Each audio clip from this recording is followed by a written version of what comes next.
Welcome to lesson 8 in our Kingdom Outpost study through the book of Esther, and we're at a good part in the story here. This lesson is actually probably personally the most encouraging one to me, and I hope it is encouraging to you and your group as well. And we'll dig into it, but let's just take a moment and see where we're at in the story. And we're seeing in this lesson about how God delivers his people. So this is the big moment of deliverance in the story. And Esther has thrown this banquet, and she has invited the king and invited Haman to come. And she is now at the point where she just lays it all in the line. She pulls no punches, as the outline says. She tells the king everything. She tells him that she's Jewish. She tells him that the king's own decree would have him killed, that Haman has tricked him, that the right-hand man has tricked him. So you kind of sum all this up and walk through this with your group and have the group imagine that they're the king and they're hearing this news for the first time, that your most trusted advisor is a rotten snake, that the king himself has been manipulated and made to do things that he never meant to do, and his own queen has hidden her identity and is part of this nation that Haman had called an enemy of the king that doesn't obey his laws. And just think about that for a minute, that all that is laid out before you as the king and how you would react. And then it may also be helpful at this moment in the story to remind your group that this king is not a righteous king. We have seen that he is weak, he is limited. Remember what he did to Vashti, that he put her out. And the king is definitely not the hero in this story.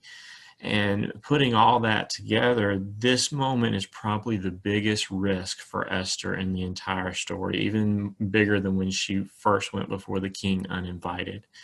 And so then we have to kind of backtrack and look back at all that we've looked at throughout this book. And the question here is God still in control? We're at the moment of crisis. We're at the moment of the greatest trial.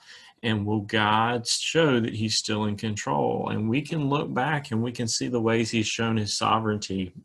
And you remember we've talked through how God's name is not mentioned in the book of Esther, but we see his fingerprints all over it, about Mordecai being in the right place at the right time and all that favor that Esther was shown, and Esther chosen ultimately to be the queen. And now, in this moment of truth, will God show himself sovereign and faithful? And it is easy sitting, thousands of years later and knowing how the story is going to end, to know that God is going to show himself sovereign and faithful. But really, whenever we're facing our own trials and our own sufferings and frustrating points in lives and things that aren't going so well, we so quickly and easily forget that God is in control. And just like we're doing now in the book of Esther, and we're doing with our group, and we're looking at all the ways that God has shown his sovereignty and his control over the situation, encourage your group that when they go through trials and they go through sufferings, to do the exact same thing in their own personal life, to look at the ways that God has shown his fingerprints, the way that he has put them where he has put them, the way that he has shown them great favor. And those kind of things will bolster our faith that God is going to do it again. He is going to deliver, and he's going to do it again. And so we reach this moment of the pinnacle of the story, where Esther lays it all out there. And you remember that when we started this lesson at the very beginning, we talked about an unexpected hero. And we kind of all expected Esther to be the hero in the story. And in many ways she is. But here at the moment of truth, there's really nothing Esther can do. She is completely and totally at the whim of this king. She has laid it all out there, and her fate is totally out of her own hands. And so really, at the end of the book of Esther, as brave and courageous as Esther is, and as much as she mirrors Jesus and the words of Jesus about being willing to lay down her life to save her people, and as wonderful as an example as she is, God himself is the deliverer. God himself is the rescuer and the savior. He is the one who fights for Esther and the people. And we see that as the story unfolds. Esther lays it all out there, and the king exits the room, and then we see Haman just begging for mercy and apologizing and falling down, and the king walks in at just the right time. And does anybody that has read this story think that's a coincidence? Of course it's not. God is even directing these events even now, and the king walks in and he sees Haman and he hears the confession, and he knows that it's all true, and he knows that everything that Esther has told him is correct and true. And he even learns from a servant, and this is even not from Esther but from a servant, about Haman's plot to kill Mordecai, the man that the king delighted to honor. And the king takes action, and in his fury Haman is hanged on his own gallows, which is a fitting punishment, and kind of the hints at the outline there that the wages of sin are death, and Haman gets what he deserves here. And so in the end, Esther is brave, Esther is courageous, Esther gives us a lot of things to emulate, but we're left at the end of the book of Esther, and I think Esther is too, we're left marveling at the God who delivered his people again.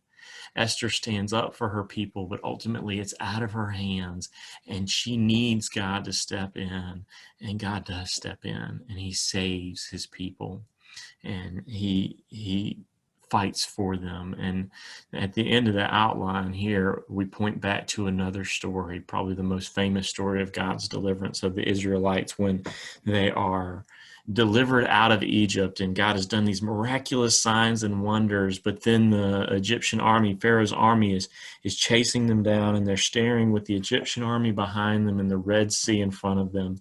And that reminds us a lot of where Esther is at in this moment, where she's got the king and his whims in front of her, and Haman behind her and his decree, and she's stuck in this middle place, and she is totally at God's mercy. Will he deliver her in the same way the Israelites had the army behind them and the Red Sea in front of them, and they are totally at God's mercy? Will he deliver?